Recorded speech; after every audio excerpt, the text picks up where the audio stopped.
Hello दोस्तों, मैं गोविंद शर्मा आपका स्वागत करता हूं अपने यूट्यूब चैनल पर, जिसमें आज हम जो बात करने वाले हैं वो करेंगे अपने क्लास सिक्स्थ के ज्योग्राफी के, यानी कि जो भूगोल है उसके चैप्टर नंबर 1 के बारे में। तो उसके जो चैप्टर नंबर हमारा 1 है, यानी कि सौर मंडल में पृथ्वी। तो सबसे पहले हम सौर मंडल को समझते हैं। सौर मंडल क्या है? सौर का मतलब ही होता है सूर्य। मंडल जिसको हम कह सकते हैं परिवार, तो सूर्य का परिवार, उसी को हम सौर मंडल कहते हैं। और उसके अंतर्गत हमें पृथ्वी के बारे में पढ़ना है। तो पृथ्वी क्या है? पृथ्वी हमारा ग्रह है जिसमें हम रहते हैं। तो पृथ्वी हमारा ग्रह है जिसमें हम रहते हैं। तो अब वही चीज़ें हमें इसमें देखते हुए चलनी है। तो जैसा कि आप स्क्रीन पर ही देख पा रहे हैं, हमारा चैप्टर नंबर 1 है सौर मंडल में पृथ्वी। तो जो चैनल पर पहली बार आया है वो एक तो चैनल को सब्सक्राइब जरूर कर दे और अपने ज़्यादा से ज़्यादा दोस्तों में शेयर करें, ठीक है। मैं आपको बिल्कुल एनसीईआरटी जो हमारा है उसी को कराने वाला हूँ, ठीक है, जो आपके एग्जाम के पॉइंट ऑफ व्यू से बहुत ही ज़्यादा हेल्पफुल करेगा। तो हमने मैक्सिमम चीज़ें देखी होंगी कि जब सूर्य अस्त हो जाता है, यानी कि जब हमारा इवनिंग का टाइम आ जाता है, उस टाइम पर हम जब आसमान को देखते हैं तो आसमान हमें देखने में बहुत अच्छा लगता है। और उस टाइम पर हमें 1 से 2 चमकते हुए कुछ बिंदु नज़र आते हैं। और लेकिन हम जैसे जैसे दिन ढलता रहता है, शाम और ज़्यादा आगे की तरफ बढ़ती रहती है, उसी टाइम पर हमें क्या देखने को मिलता है? जो बिंदु थे ये बहुत ज़्यादा हमें संख्या में नज़र आते हैं। और इतनी ज़्यादा संख्या में नज़र आते हैं कि हम उनको कभी भी काउंट भी नहीं कर सकते हैं, उनकी गणना नहीं कर सकते हैं। तो जो संपूर्ण हमारा आकाश होता है, जो पूरा आसमान होता है, उसमें क्या होता है? छोटी छोटी चमकदार वस्तुओं से वो भर जाता है, जिसमें कुछ हमें चमकीले भी दिखते हैं और कुछ उसमें धुंधले भी दिखते हैं। तो इस तरीके से लगता है जैसे आकाश में किसी ने पूरे के पूरे हीरे जड़ दिए हैं, ठीक है। कुछ हमें उसमें से टिमटिमाते हुए नजर आते हैं, लेकिन अगर हम उसको ध्यान से देखेंगे तो वो जो टिमटिमाहट है वो कहीं ना कहीं चंद्रमा के समान चमकते हैं। यानी कि वो कह रहे हैं कि ये बिना किसी टिमटिमाहट के चंद्रमा के समान चमकते रहते हैं। यानी कि जो भी उसके अंतर्गत हमें देखने को मिलता है वो यही चीज़ है कि जैसे हमारा चांद चमकता है, उसी तरीके से ये टिमटिमा रहे होते हैं। फिर हमें और क्या देखने को मिलता है? तो कह रहे हैं कि इन चमकीली वस्तुओं के साथ आप लगभग प्रतिदिन चंद्रमा को भी देखते हैं।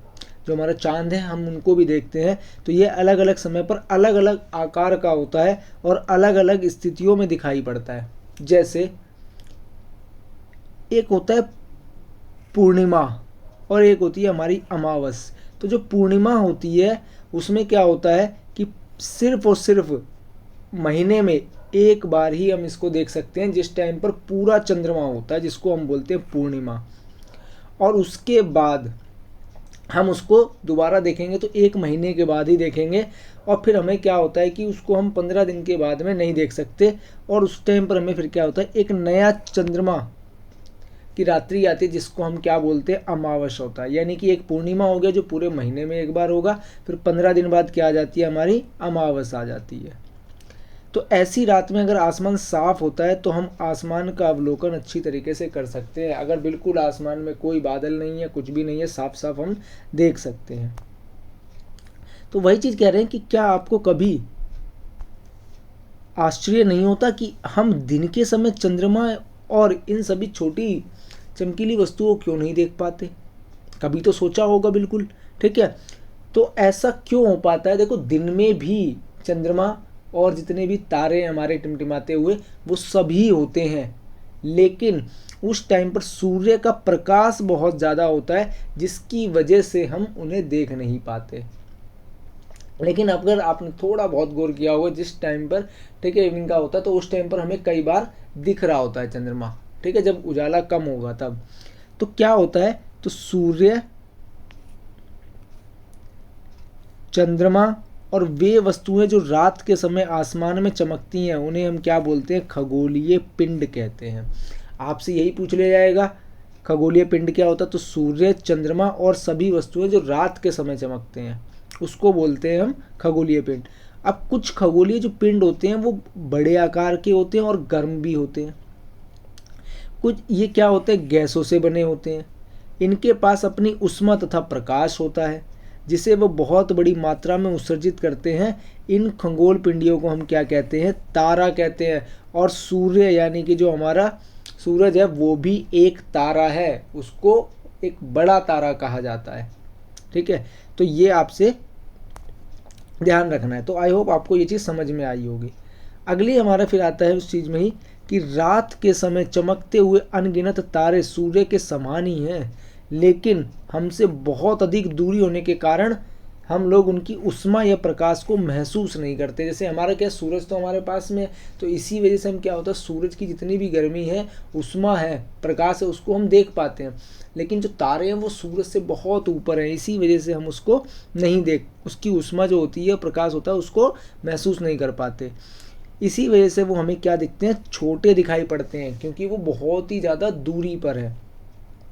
तो इसी वजह से हमें कई बार आपने देखा होगा जो चीज़ दूर होगी वो हमें क्या होगी, छोटी नज़र आती है, और जो चीज़ पास होगी वो हमें ज़्यादा बड़ी नज़र आती है। सेम इसी चीज़ पर यहाँ पर भी होता है। ठीक है, जैसे कई बार क्या होता है कि जब जितना ऊंचा हवाई जहाज़ उड़ेगा वो उतना ही छोटा दिखता है, पक्षी के समान दिखता है। और लेकिन वास्तव में जब हम उसको देखें ज़मीन पर हो या फिर जितना नीचे उड़ेगा तो उतना वो बड़ा दिखाई देता है। तो इसी तरीके से हमें जो ये तारे हैं ये भी छोटे दिखाई देते हैं, क्योंकि ये बहुत दूरी पर होते हैं। ठीक है, तो हम जब रात में आसमान की ओर देखते समय तारों के विभिन्न समूहों द्वारा जो बनाई गई विविध आकृतियों को देख सकते हैं, उन्हें ही हम क्या कहते हैं, नक्षत्र मंडल कहते हैं। दूसरा, उन्हें अर्सा मेजर भी कहते हैं, उन्हीं को बिग बियर भी कहते हैं। तो ये सभी नक्षत्र मंडल होते हैं। ठीक है, जो अलग अलग एक पैटर्न बनाते हैं उसको बोलते हैं। अब इन्हीं को बहुत ही आसानी से हम पहचान में आने वाले नक्षत्र मंडल है, इनको हम सप्तऋषि भी बोलते हैं। देखो अलग अलग नाम है इसका, नक्षत्र मंडल, अर्सा मेजर, बिग बियर, सप्तऋषि, यानी कि जो सप्त का मतलब होता है सात और ऋषि का मतलब होता है संत, जो 7 संतों के नाम पर रखा गया, तो इसीलिए इसको 7 तारों का समूह भी कहते हैं। ठीक है, जो कि नक्षत्र मंडल अर्सा मेजर का ही भाग है, जैसा अभी हम देखेंगे डायग्राम में। तो जैसे परिवार और पड़ोस में किसी बड़े व्यक्ति से कहिए कि वे आपको आसमान में और अधिक तारों, ग्रह तथा नक्षत्र मंडलों को दिखाएं, तो अपने जो आसपास में होंगे, पड़ोसी हों चाहे बड़े हों, वो सब आपको दिखाने में इसमें हेल्प करेंगे। ठीक है, तो कुछ इस तरीके से देखो आप, ये देखो कुछ ये शेप बन रही है। ठीक है, कुछ ये वाली बन रही है। ठीक है, तो ये बिल्कुल ही यहाँ से आपको दिखने को मिल रहे हैं। ठीक है,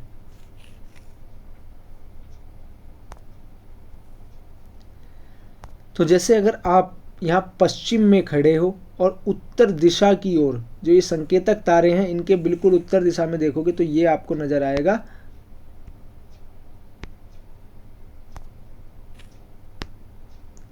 तो ये आपको एक बिल्कुल ध्रुव तारा नजर आएगा। ठीक है, तो उत्तर दिशा में बिल्कुल सीधे देखोगे तब। तो क्या होता था ना, प्राचीन समय में लोग रात्रि में दिशा का निर्धारण तारों की सहायता से करते थे कि उनके पास में कोई, क्योंकि मोबाइल फ़ोन होता नहीं था, कोई मीटर होता नहीं था जिससे वो पता लगा पाएँ कि हम कौन सी दिशा में जा रहे हैं, कोई दिशा सूचक भी नहीं होता। तो वो तारों की बनावट से पता लगा लेते थे कि आखिर कौन सी दिशा का निर्धारण करना है। तो उत्तरी तारा तथा उत्तर दिशा को बताता है, जिसे ध्रुव तारा भी कहते हैं, यानी कि जहाँ पर भी उनको ध्रुव तारा दिखता था वो समझ जाते थे ये उत्तर है। ठीक है, इसके पीछे फिर क्या होगा, दक्षिण होगा, इधर की साइड में हमारा पश्चिम होगा और इधर फिर पूर्व होगा। ठीक है, जहाँ से सूर्य भी निकलता है। तो आसमान में हमेशा वो एक ही स्थान पर रहता है, तो उससे पता चल जाता है ये नॉर्थ में है। तो सप्तऋषि की सहायता से ध्रुव तारे की स्थिति को हम जान सकते हैं, जैसा मैंने आपको भी दिखाया कि यहाँ पर आप क्या हुआ कि खड़े हुए हैं पश्चिम में। ठीक है, और इस तरीके से ये 7 तारे आपको देखने को मिल रहे हैं। तो देखो ये रहा 1 2 3 4 5 6 7। ठीक है। तो ये दो वाले हैं, इनको बिल्कुल सीधा देखोगे तो यहाँ पर आपको ये ध्रुव तारा नजर आएगा।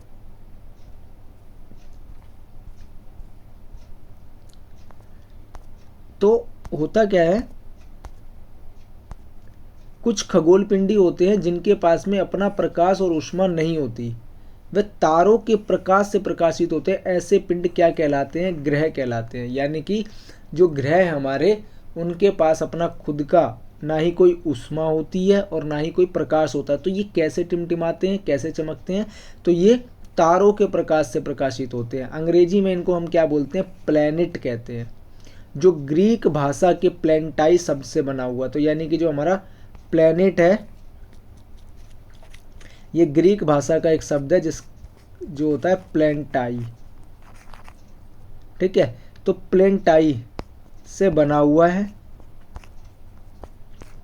जिसका अर्थ ही क्या होता है, परिभ्रमक। अर्थात जो चारों ओर घूमने वाला होता है उसको बोलते हैं हम प्लैनेट। क्योंकि प्लैनेट क्या होते हैं, इस तरीके से हमारे चारों ओर घूम रहे हैं। ठीक है, इसका मतलब ही होता है इसीलिए प्लैनेट। तो पृथ्वी जिस पर हम रहते हैं, ये भी क्या एक ग्रह है। तो आपसे पूछा जाएगा ग्रह है तो इसके पास भी अपना खुद का प्रकाश और ऊष्मा नहीं होती। तो अपना संपूर्ण प्रकाश इसको कहाँ से प्राप्त होता है, तो सूर्य से प्राप्त करती है। और जो पृथ्वी के सबसे नज़दीक का तारा है, उससे पृथ्वी को बहुत अधिक दूरी से, जैसे चंद्रमा से देखने पर यह चंद्रमा की तरह चमकती हुई प्रतीत होती है।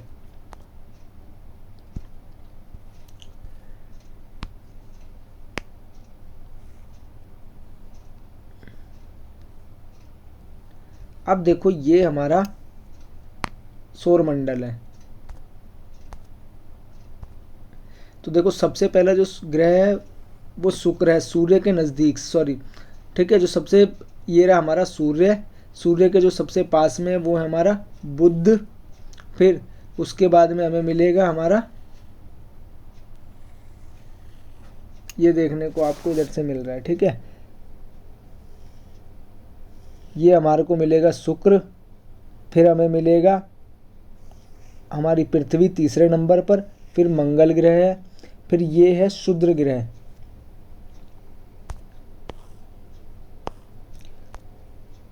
फिर है बृहस्पति, शनि, यूरेनस,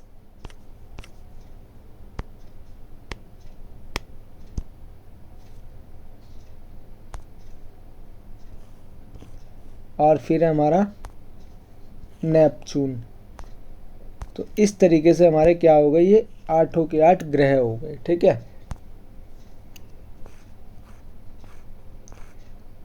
जिसमें आप देख सकते हो, इसको हमें ट्रिक से भी याद कर सकते हैं। मैं एक आपको बता रहा हूँ, MVEM, और फिर है J सन। M से आपका क्या हो गया, मरकरी यानी कि बुध, V से विनस यानी कि शुक्र, E से अर्थ यानी कि पृथ्वी, M से मार्स यानी कि मंगल ग्रह, और फिर ये क्या हो गया, मंगल ग्रह और जुपिटर के बीच में, बृहस्पति के बीच में क्या है हमारा, शुक्र ग्रह है। ठीक है, फिर ये क्या है हमारा बृहस्पति, फिर हमारा ये सैटर्न, फिर यूरेनस, और फिर हमारा नेपच्यून। तो इस तरीके से ये हमारे ग्रह हैं। ठीक है, अब इसी में हम क्या और देख सकते हैं, जो बुध है सूर्य के चारों ओर परिक्रमण करता है कितने, 88 दिन में। और जो शुक्र है,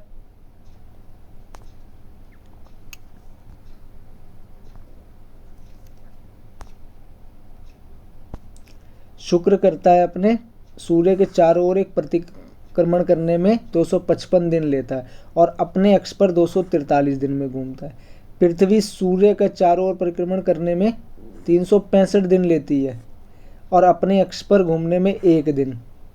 चंद्रमा की संख्या कितनी है, पृथ्वी के पास में 1 है। मंगल ग्रह है, सूर्य के ओर परिक्रमण करता है 687 दिन में, और अपने अक्ष पर घूर्णन करता है 1 दिन, बिल्कुल सेम पृथ्वी के समान। चंद्रमा उसके पास में कितने हैं, मंगल के पास में 2 है। फिर आता है हमारा बृहस्पति।